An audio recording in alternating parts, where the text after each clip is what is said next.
তিনিচুকীয়া জিলাৰে মাকুমৰে কেম্পতে মাঘৰ বিহু পাতিছো উলহে ঐ মালহে জানো তিনিচুকীয়া জিলাৰে মাকুমৰে কেম্পতে মাঘৰ বিহু পাতিছো উলহে ঐ মালহে ঐ জান উলহে ঐ মালহে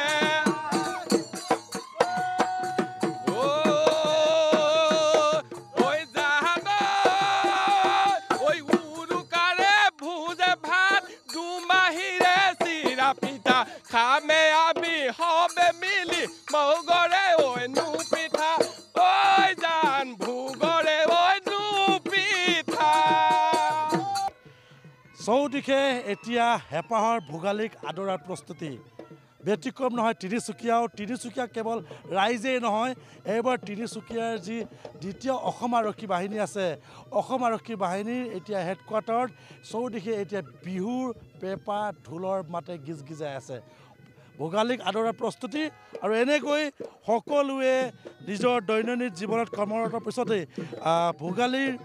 এসাঁজ খাবলৈ আৰু ভোগালী বিহুত আচলতে একত্ৰিত হ'বলৈ সকলোৱে এনেধৰণে প্ৰস্তুতি আৰম্ভ কৰিছে দেখুৱাই গৈছোঁ পোনপটীয়াকৈ আমি NKTV দৰ্শকসকলক এয়া আছে মাকুমস্থিত যি দ্বিতীয় অসম আৰক্ষী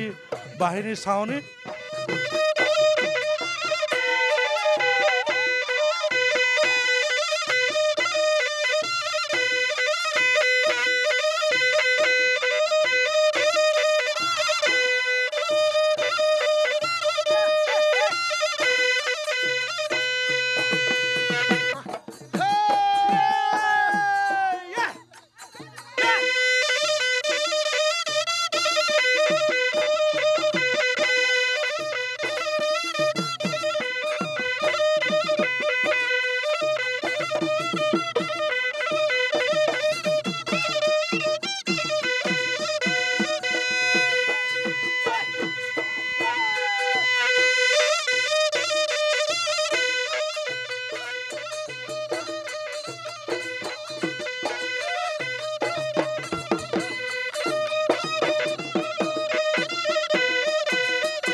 এনেকৈ আনন্দিত আচলতে আপোনালোকে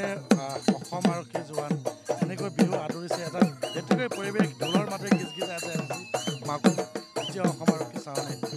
কেনে বিহু ভোগালীৰ বিষয়ে কেনেকৈ প্ৰস্তুতি কৰিছে প্ৰথমে নমস্কাৰ ৰাইজৰ NKTV সকলো বিষয়া কৰ্মচাৰীসকলে মাঘৰ উৎসৱ ভোগালী তো আমি আমাৰ মাননীয় অধিনায়ক মহোদয় মাননীয় শ্ৰীযুত নিত্যৰঞ্জন চুতীয়াদেৱৰ অশেষ প্ৰচেষ্টাত এইবাৰ আমি মাঘৰ ভোগালী বিহুটিও আমি সকলোৱে একেলগে উদযাপন কৰিবৰ কাৰণে প্ৰস্তুতি চলাইছোঁ লগতে অসমবাসীলৈ মাঘৰ বিহু সকলো কাৰণে উলগৰ শৰাই জনাইছোঁ আমি আমাৰ ইয়াত প্ৰায় আমি 700 মানুহে মাঘৰ বিহুটো উদযাপনৰ কাৰণে আমি সকলোৱে প্ৰচেষ্টা অব্যাহত ৰাখিছোঁ হয়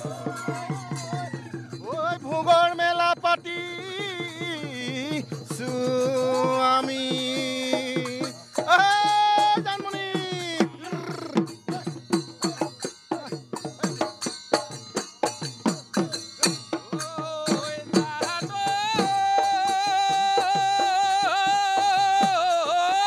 তিনিচুকীয়া জিলাৰে মাকুমৰে কেম্পতে মাঘৰ বিহু পাতিছো উলহে ঐ মাল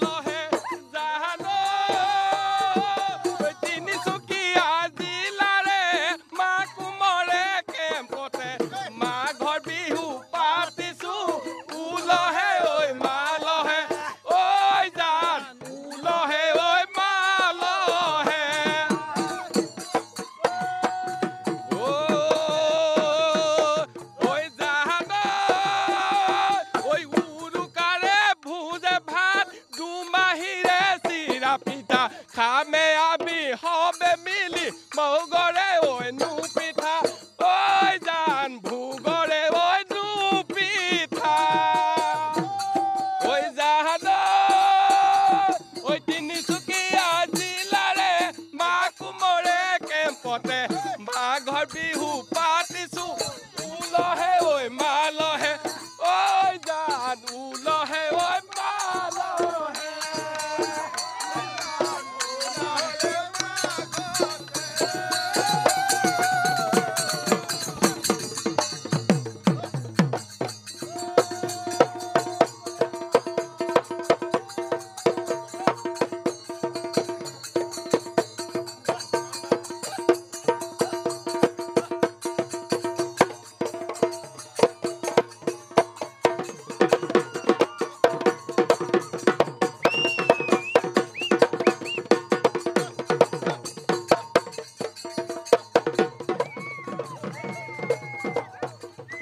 মই তোমাৰ ওচৰলৈ যাম ডিউটি কৰা তাৰ মাজতে বিহু নাচিছা বিহু পাইছে কেনেকুৱা লাগিছে বহুত ভাল লাগিছে মই সকলোকে ইংৰাজী নৱবৰ্ষৰ শুভেচ্ছা জনাইছোঁ লগতে ভোগালী বিহুৰো বহুত ভাল লাগিছে আমি এনেকৈ চাকৰি ব্যস্ততাৰ মাজতো এনেকৈ উলহ মালহে ভোগালী বিহু পাতিছোঁ তো সেয়াই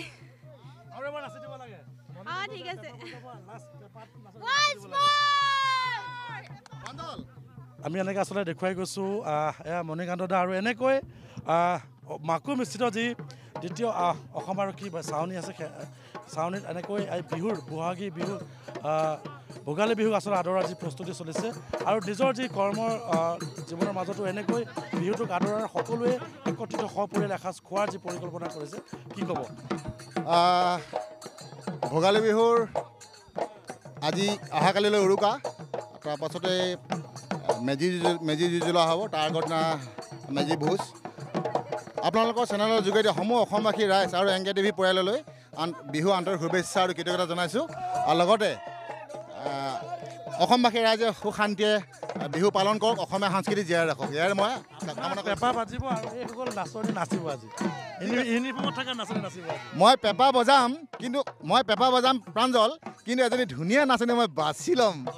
কিন্তু তাৰ ৰিক্সটো কিন্তু আপুনিও ল'ব লাগিব ধেমালিতে আমাৰ চলি থাকিব দেখুৱাই গৈছোঁ আমি এন কে টিভি দৰ্শকসকল এয়া আচলতে ভোগালীক আদৰাৰ যি প্ৰস্তুতি ভোগালী বিহুক আদৰাৰ যি প্ৰস্তুতি এনেকৈ মাকুমৰ যি দ্বিতীয় অসম আৰক্ষী চাউনীত উলহ মালহ আজি পৰিৱেশ ভোগালীক এয়া মাত্ৰ কেইটামান ঘণ্টাৰ পিছতে সকলোৱে আচলতে ভোগালী বিহু উদযাপন কৰিব তাৰ মাজতে ব্যস্ত হৈ পৰিছে এয়া ভোগালীক আদৰিবলৈ সকলো যি মহিলা জোৱানসকল আছে যিসকল অসম আৰক্ষী জোৱানসমূহ আছে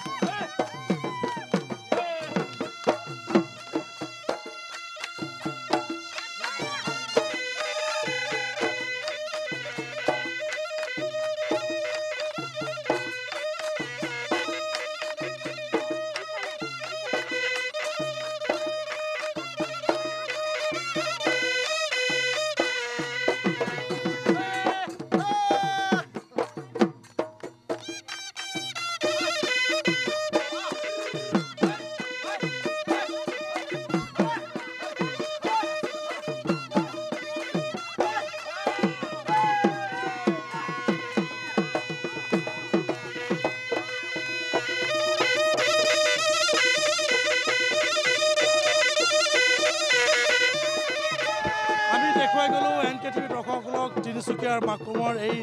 দ্বিতীয় যি অসম আৰক্ষী চাউনী আছে অসম আৰক্ষী চাউনীৰ পৰা আমি দেখুৱাই গ'লোঁ আৰু এনেকৈ কেৱল জনসাধাৰণেই নহয় আচলতে এনেকৈ যিসকল দৈনন্দিন জীৱনত নিজৰ যি কৰ্মৰতা অসম আৰক্ষী জোৱানসকলে এনেকৈ আচলতে হেঁপাহৰ যি অসমীয়াৰ স্বাভিমান অসমীয়াৰ যি বাপতি সাহোন ভোগালী বিহু আদৰাৰ প্ৰস্তুতি এনেকৈ ব্যস্ত আছে আৰু ভোগালীক আদৰাৰ চলিছে